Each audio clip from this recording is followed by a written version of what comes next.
যদি আপোনালোকে বিচাৰে যে আমি শান্তিত থাকিবলৈ বিচাৰো, যদি আপোনালোকে বিচাৰে আমাৰ কণ্ঠ মুকলি হওক, যদি আপোনালোকে বিচাৰে এই ভয়ৰ ৰাজনীতি শেষ হওক, তেতিয়া আপোনালোকৰ সন্মুখত এটাহে বিকল্প, পৰৱৰ্তী দিনত কংগ্ৰেছ দলটো জয়যুক্ত কৰক, কংগ্ৰেছৰ নেতৃত্বৰ চৰকাৰ গঠন কৰক। 5 মাহ কাম কৰিব লাগে, থলুৱা উদ্যোগক সহায় কৰিব লাগে, এইখিনি কাম কৰা নাই, উল্টা কাম কৰিছে।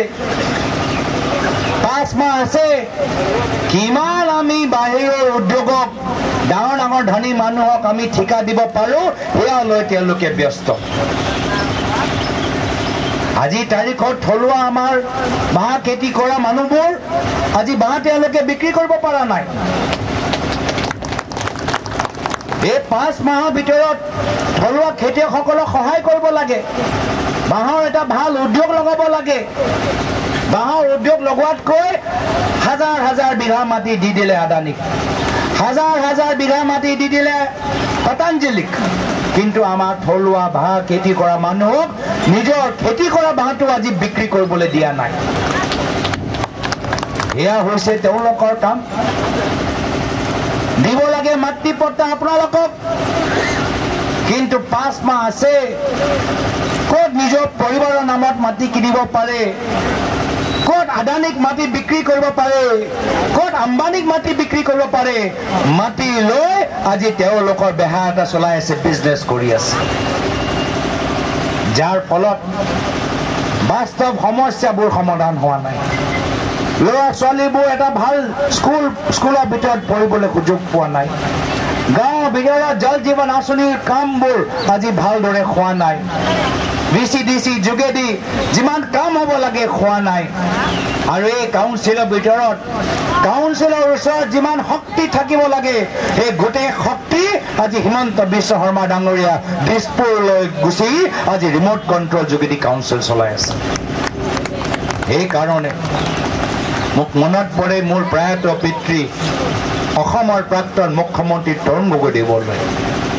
তেওঁ অসমৰ বিভিন্ন জনগোষ্ঠী জনজাতি মানুহক সন্মান কৰিছিল, ৰাজনৈতিকভাৱে ক্ষমতা দিছিল।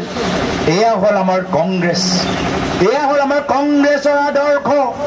অসমৰ বিভিন্ন জনগোষ্ঠী জনজাতি যদি ৰাজনৈতিক ক্ষমতা পাইছে, যেতিয়া যেতিয়া কংগ্ৰেছৰ চৰকাৰ আছে, তেতিয়াই তেওঁলোকে পাইছে। যেহেতু কংগ্ৰেছ দলে বিভিন্ন জনগোষ্ঠী জনজাতিক সন্মান কৰে, ৰাজনৈতিকভাৱে ক্ষমতা দিবলৈ বিচাৰে, এয়া 6th Schedule হওক, অট'নমাছ কাউন্সিলে হওক বা ডেভেলপমেণ্ট কাউন্সিলে হওক, এইখিনি বিশ্বাস মোৰ প্ৰয়াত পিতৃ আছিল। সেইকাৰণে কেতিয়াও কোকৰাঝাৰ হওক বা ডিফু হওক বা হাফলং হওক, কেতিয়াও জনজাতি আমাৰ কাউন্সিলত দখল দিয়া নাছিলে। ফ্ৰী হেণ্ড এৰি দিছিল, ক্ষমতা এৰি দিছিল। কিন্তু আজিৰ তাৰিখত এই হাফলং হওক, সেয়া কোকৰাঝাৰ হওক, সেয়া ডিফু হওক, সেয়া আমৰি হওক, হিমন্ত বিশ্ব শৰ্মা ডাঙৰীয়া আজি নিজৰ মোবাইল ফোন বা নিজৰ ৰিমট কণ্ট্ৰল যোগেদি চলাবলৈ বিচাৰে। কিয়?